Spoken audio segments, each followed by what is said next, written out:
கும்பகோணம் திருநாகேஸ்வரம் ஒப்பிலியப்பன் திருக்கோவில் 108 திவ்ய தேசங்களில் 2வது திருத்தலமாக போற்றப்படுகிறது.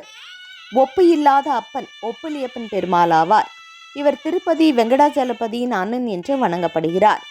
திருப்பதிக்கு இணையான தலமாக இந்த ஒப்பிலியப்பன் கோவில் கருதப்படுகிறது.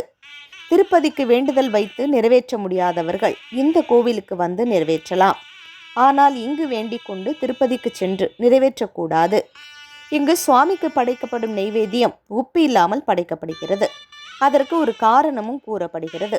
உப்புலியப்பன், ஒப்பு இல்லாத அப்பன் என்ற 2 பெயர்களில் இந்த சுவாமி அழைக்கப்படுகிறார். இங்குள்ள மூலவர் 8 அடி உயரத்தில் பூதேவி மார்க்கண்டேய மகரிஷியுடன் காட்சி தருகிறார். பூதேவியை திருமணம் செய்து கொள்வதற்காகத்தான் உப்பில்லாமலேயே சாப்பிடுவேன் என பூதேவிக்கு உப்பிட்டு சமைக்க தெரியவில்லை என்றாலும் பரவாயில்லை என்று கூறி ஐப்பசி மாதம் திருவோணத்தில் திருமணம் செய்து கொண்டார்.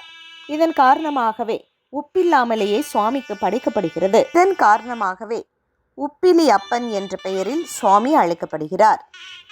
ஒப்பில்லாத அப்பன் என பெயர் பெற காரணம் பொன்னப்பன், முத்தப்பன், மணியப்பன், விண்ணகரப்பன், எண்ணப்பன் என்ற 5 தோற்றத்தை காட்டி நம்மாழ்வாருக்கு சுவாமிகள் காட்சி கொடுத்தார். அதன் காரணமாக மெய் சிலிர்த்து உனக்கு நிகரானவன் யார் இருக்கின்றார், ஒப்பில்லாத அப்பனே என நம்மாழ்வார் பாடினார். அதனாலேயே அவர் ஒப்பில்லாத அப்பன் என அழைக்கப்படுகிறார். இத்திருத்தல இறைவனை 4 ஆழ்வார்கள் பாடி போற்றியுள்ளனர். பேயாழ்வார், பொய்கையாழ்வார், திருமங்கையாழ்வார், நம்மாழ்வார் என 4வரும் இச்சுவாமியை வழிபட்டு பேறு பெற்றனர்.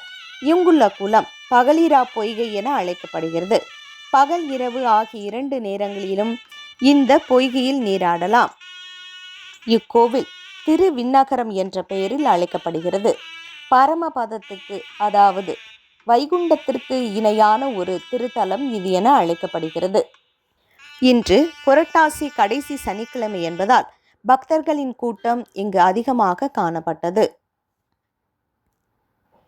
இத்தல இறைவனை நாம் மனமுருகி வேண்டினால் திருப்பதி வெங்கடாஜலபதி இறைவனே நேரில் வந்து நம்மை நாடி வந்து அருள் செய்வார்.